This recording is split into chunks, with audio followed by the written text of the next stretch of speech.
السلام علیکم۔ الف لیلا کے مشہور اور دلچسپ قصوں میں سے ایک قصہ سندباد اور ہندباد، جس میں سندباد جہازی کے 7 سفرنامے بیان کیے گئے ہیں۔ ان میں سے 7ویں سفرنامے کا احوال۔ دوسرے روز شام کو حسب معمول ہندباد پھر آیا اور کھانے کے بعد سندباد جہازی نے اپنے 7ویں سفر کی کہانی شروع کی۔ کہتا ہے، مجھے سفر سے آئے ہوئے زیادہ مدت نہیں گزری تھی کہ میری طبیعت بغداد سے پھر اچاٹ ہوئی اور میں سفر کے لیے پھر تیار ہو گیا۔ جب میری روانگی سفر کی شہرت ہوئی تو خلیفہ نے مجھے اپنے دربار میں طلب کیا اور فرمایا کہ تم پچھلے سفر سے واپسی میں جو خط اور تحائف لائے تھے، اب ہم اس کا جواب بھیجنا چاہتے ہیں، اس لیے جب تم روانہ ہوگے تو ہم سے چند تحائف اور خط کا جواب لیتے جانا۔ سامان سفر مکمل کر کے میں خلیفہ کے در دولت پر حاضر ہوا اور اپنی روانگی کی اطلاع سنائی۔ چنانچہ امیر المومنین نے ایک خط اور بہت سے تحائف مجھے دیے کہ جب تم اس جزیرے میں پہنچو تو یہ وہاں کے بادشاہ کو دے دینا۔ میں سب سامان لے کر بصرہ پہنچا اور وہاں سے سوار ہو کر شہر بشہر کاروبار کرتا ہوا اس جزیرے میں پہنچا جہاں کے بادشاہ کو تحائف پہنچانے تھے۔ اس جزیرے میں اتر کر میں بادشاہ کے پاس گیا اور خلیفہ کا خط اور تحائف پیش کر دیے۔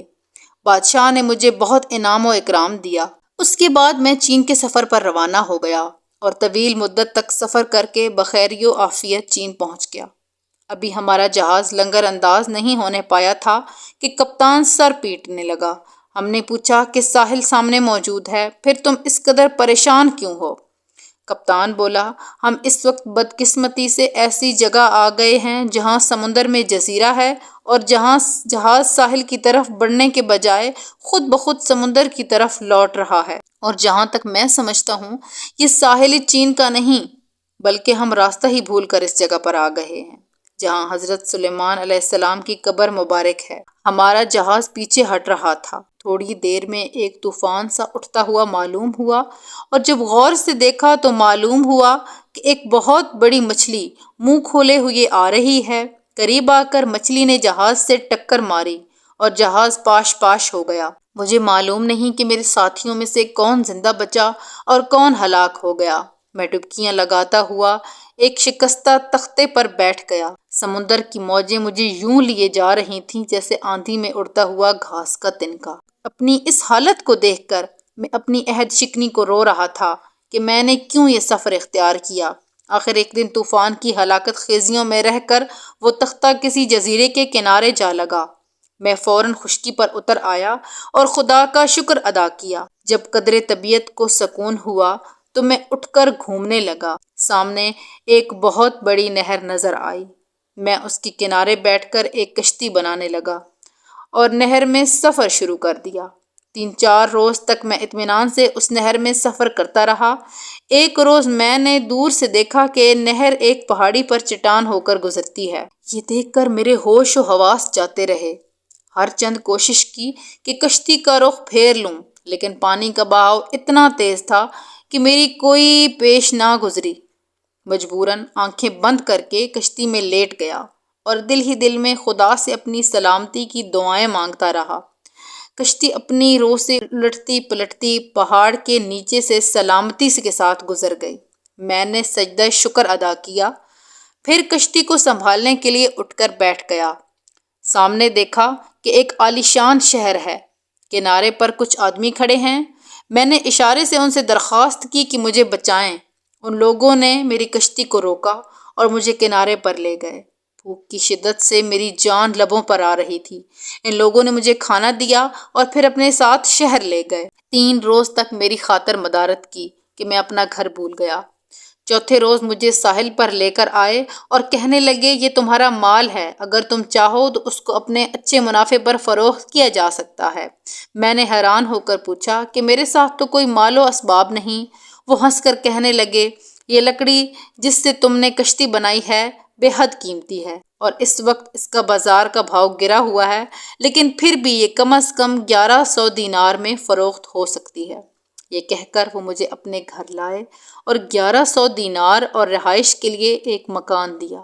اس تمام عرصہ میں میرا میزبان ایک بوڑھا شخص رہا تھا۔ جب میں وہاں رہنے لگا تو ایک روز بوڑھے نے کہا کہ میرا آخری وقت آ چکا ہے، اگر تم میری لڑکی کو اپنی زوجیت میں قبول کر لو تو بڑی مہربانی ہوگی۔ میں نے اس کا شکریہ ادا کیا اور شادی کر کے ہنسی خوشی رہنے لگا۔ چند روز بعد اس بوڑھے کا انتقال ہو گیا۔ اس کی تمام جائیداد کے میں اور میری بیوی وارث قرار پائے۔ ایک ہفتے کے بعد میں نے محسوس کیا کہ یہ لوگ عجیب مخلوق ہیں، کیونکہ ہر مہینہ ان کے پر نکل آتے ہیں اور یہ اڑ کر کہیں چلے جاتے ہیں۔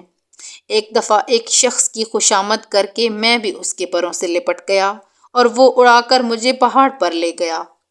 وہاں پہنچ کر میں نے دیکھا کہ اسی قسم کے اور بہت سے پر والے آدمی ہیں اور فرشتوں کی تسبیح و تہلیل کی جاں پرور آوازیں آ رہی ہیں۔ میں بے اختیار میری زبان سے سبحان اللہ نکل گیا۔ یہ سنتے ہی وہ سب مجھ پر پل پڑے اور ادھموا کر کے چھوڑ گئے۔ میں سخت حیران تھا کہ ایک مصیبت سے چھوٹتا ہوں اور دوسری آ موجود ہوتی ہے۔ اسی اثناء میں دو بہت سے خوبصورت نوجوان میرے قریب آئے اور سلام کر کے مجھے تسلی دی اور ایک سونے کی چھڑی دے کر کہہ گئے کہ اب نیچے اترو۔ میں پہاڑ سے نیچے اترنے کی کوشش کر رہا تھا اور تھوڑی دور چلا تھا کہ سامنے سے ایک شخص بھاگتا ہوا آیا جس کے تعاقب میں ایک اژدہا آ رہا تھا۔ میں نے اس آدمی کو اژدہے کے منہ سے چھڑایا تو وہ میرا بڑا ممنون ہوا اور ہم دونوں آگے چلے تو کیا دیکھتا ہوں، سامنے سے وہی شخص آ رہا ہے جو اپنے پروں پر اٹھا کر پہاڑ تک لایا تھا۔ قریب آ کر اس نے میری منت خوشامد کی اور اپنے پروں پر بٹھا کر مجھے گھر چھوڑ گیا۔ میری بیوی نے میری سلامتی پر شکر ادا کیا اور کہنے لگی کہ ان لوگوں سے بالکل میل جول مت رکھو، یہ لوگ اخوان الشیاطین ہیں۔ میں نے کہا پھر ایسے ملک میں رہنے سے کیا فائدہ؟ وہ کہنے لگی بسم اللہ اپنے وطن چلو۔ چنانچہ میں نے کل جائیداد فروخت کر کے اسباب تجارت خریدا اور ایک جہاز پر سوار ہو کر بخیریت بصرے آ گیا اور وہاں سے خرید و فروخت کرتا ہوا بغداد پہنچا اور ہمیشہ کے لیے سفر سے توبہ کر لی۔ اب مدت سے عیش اور آرام کی زندگی بسر کرتا ہوں۔